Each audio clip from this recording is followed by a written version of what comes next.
नमस्कार, आप देख रहे हैं सोशल न्यूज़।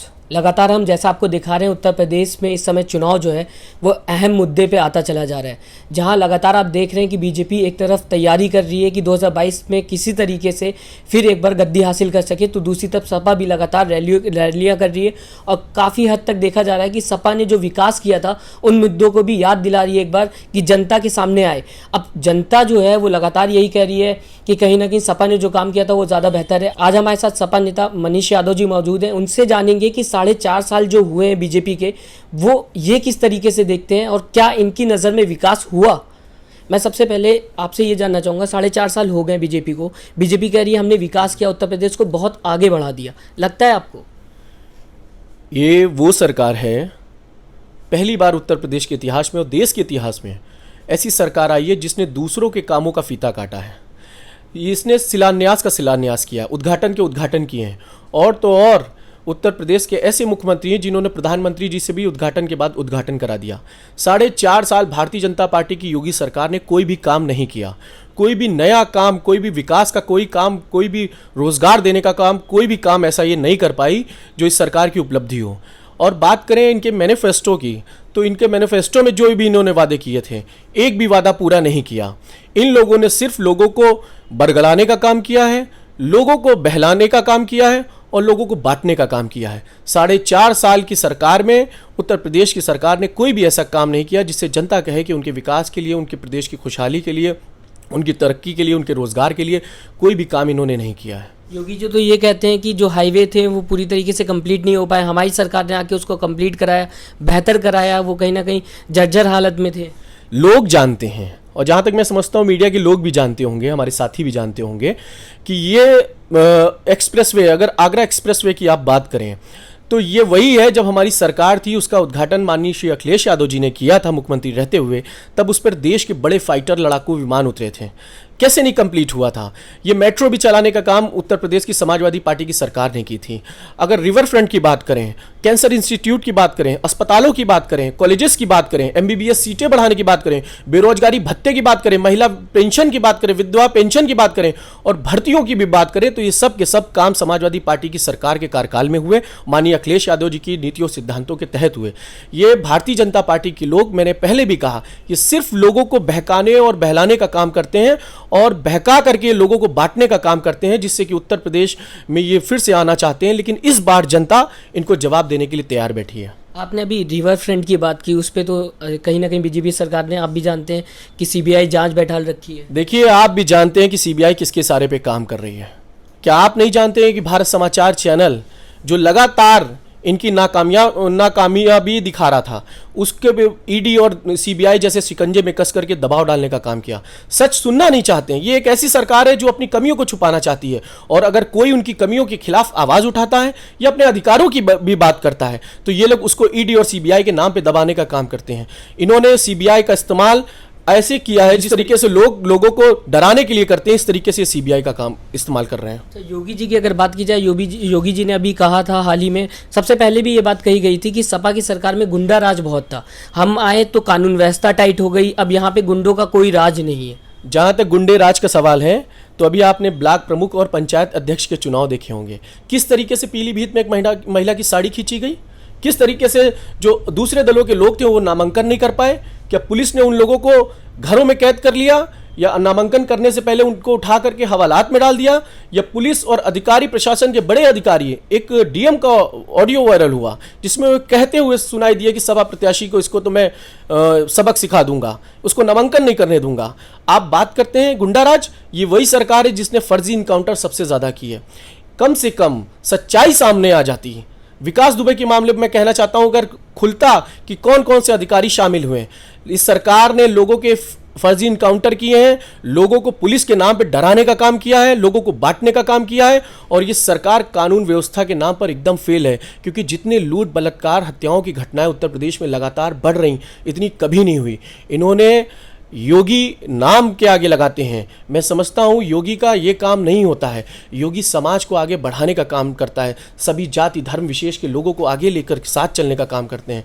लेकिन ये योगी के नाम पर भी इन्होंने मुख्यमंत्री रहते हुए भी वो काम नहीं किया जो एक योगी के नाम का मतलब होता है। इन्होंने सिर्फ और सिर्फ उत्तर प्रदेश को बदहाली के रास्ते पर छोड़ दिया है। कानून व्यवस्था पूरी तरह ध्वस्त है और इस सरकार हर मुद्दे पर फेल है। योगी जी ने अभी एक बयान दिया था, आपने योगी जी का नाम लिया तो मुझे याद आया कि योगी जी ने कहा था एक योगी होता है जो जनता की भलाई कर सके। मैं एक योगी हूँ और मेरा काम है जनता की भलाई करें। हिंदू मुस्लिम मेरे पास सब आता है और मैं सबकी भलाई करता हूँ।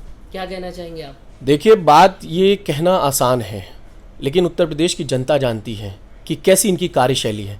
भाजपा का चरित्र ही ऐसा रहा है।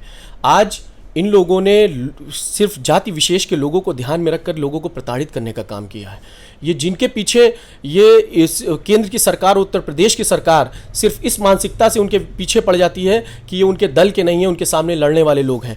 अनगिनत मुकदमे लिखे जाते हैं लोगों पर, झूठे मुकदमे लिखे जाते हैं, अन्याय किया जाता है।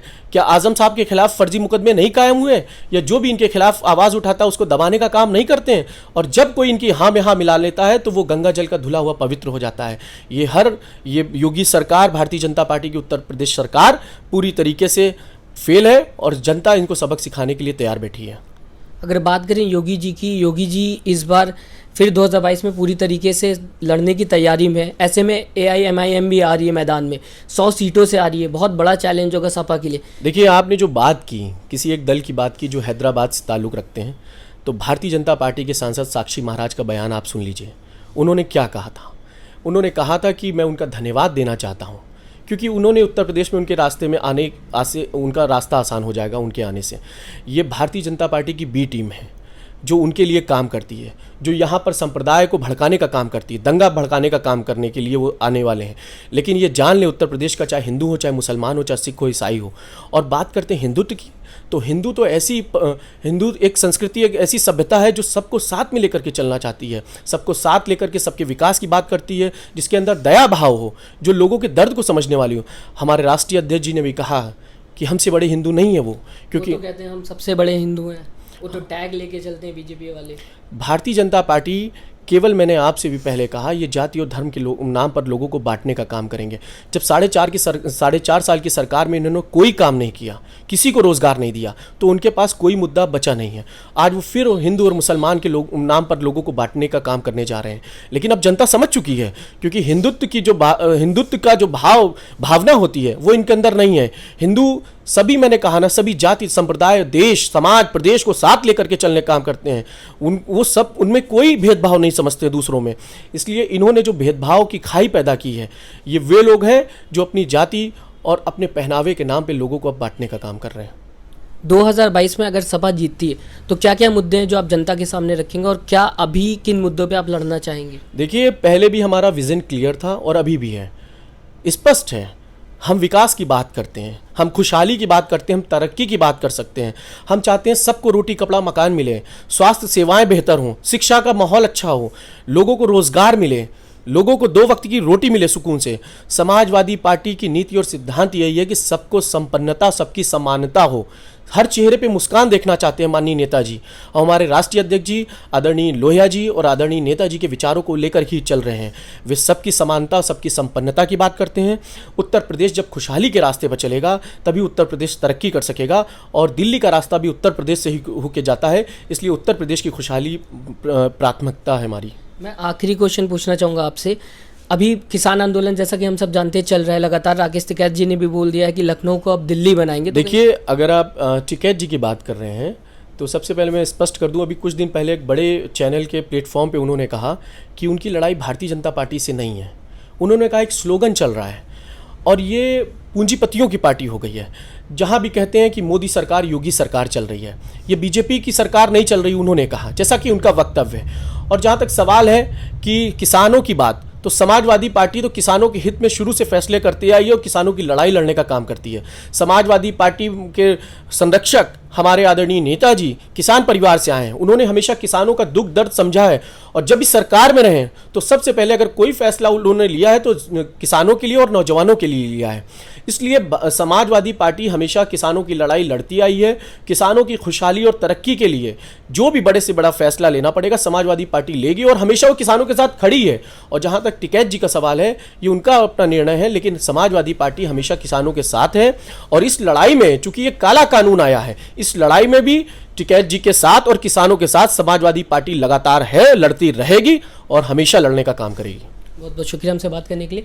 तो आपने सुना जिस तरीके से अभी हमने बात की, लगातार 2022 का चुनाव आपको दिखा रहे हैं। आप भी हमें ज़रूर बताइएगा कि आपको क्या लगता है 2022 में किसकी सरकार आएगी और क्यों आएगी।